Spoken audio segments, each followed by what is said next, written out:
Good morning. 3 দিন ধরে একভাবে বৃষ্টি। জানো তো, উড়িষ্যায় প্রচণ্ড রকম নিম্নচাপ হয়। মানে প্রত্যেক মাসে 2-3 বার করে নিম্নচাপ হয়েই থাকে। আর নিম্নচাপ জন্যে কিন্তু ওয়েদারটা ভীষণ সুন্দর, খুব সুন্দর ঠান্ডা ঠান্ডা হাওয়া দিচ্ছে।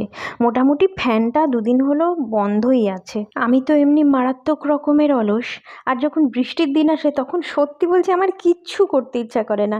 সেই জন্যে আমি 2 দিন হলো ইডলি ব্যাটার বানিয়ে রেখে দিয়েছিলাম। আমার ঘরে না ইডলির সাথে বাদাম চাটনিটাই এরা বেশি পছন্দ করে। একটা লঙ্কা, একটা টমেটোকে সেদ্ধ করে নিয়েছি, তাকে পেস্ট করে নিচ্ছে, আর তার সাথে কিছু ভাজা বাদাম, কাঁচা বাদাম না কিন্তু ভাজা বাদাম দিয়ে, একটু লবণ দিয়ে, একটু মিষ্টি দিয়ে, ব্যাস একটা নরম রকম হালকা হালকা একটা পেস্ট হবে। মিক্সি থেকে পেস্টটা ঢেলে নেওয়ার পরে মিক্সির গায়ে যেটুকু লেগে থাকে সেইটুকুকে কিন্তু আমি ভালো করে জল দিয়ে নাড়িয়ে নাড়িয়ে নাড়িয়ে নাড়িয়ে তাকে ইউজ করে নিই। আমি না লাঞ্চ আর ব্রেকফাস্ট একসাথে বানাই। আমার বর খেয়ে যায় ব্রেকফাস্ট, আর লাঞ্চটা ঘর থেকে নিয়ে যায় টিফিনে। আজকে বাদাম ফুলকপি দিয়ে মুগ ডালের খিচুড়ি বানাচ্ছি।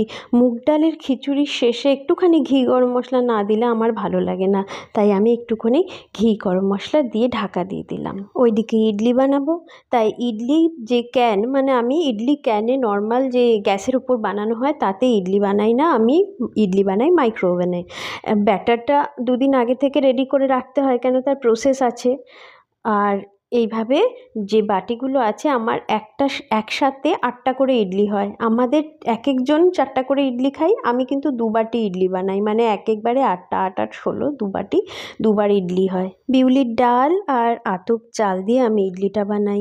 2 রকম জিনিসকে একসাথে করে সারা রাত ভিজিয়ে রেখে পরের দিন সকালবেলায় ভালো করে পেস্ট করে তারপর 24 ঘন্টা মতো বাইরে রেখে দেওয়া, মানে গ্যাসের স্ল্যাবে হোক যেখানে হোক, ফ্রিজে না, বাইরে রেখে দিলেই ওটা ফরম্যাট হয়ে ফুলে যাবে, আপনার ইডলি ব্যাটার রেডি। তারপর যারা গ্যাসে করেন তাদের জন্যে 20 থেকে 25 মিনিট, আর আমার মাইক্রো ওভেনে খুব তাড়াতাড়ি 4.5 মিনিটে কিন্তু এক ব্যাচ ইডলি হয়ে যায়, মানে আমার 4.5 মিনিটে 8টা ইডলি রেডি হয়ে যাবে।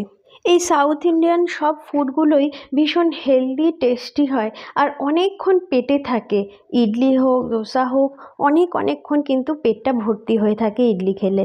এদিকে আমার সায়েন্টিস্ট ছেলে একটা পোকা নিয়ে রিসার্চ করছে, আমি দেখে নিলাম জন্য লজ্জা পেয়ে রেখে দিল। এদিকে আমার 4.5 মিনিট পর ইডলিও রেডি। ইডলির এই বাটিটা খোলাটা একটু সাবধানে, নাহলে ভেতরে ভাপ থাকে তো হাতে ছ্যাঁকা লেগে যায়।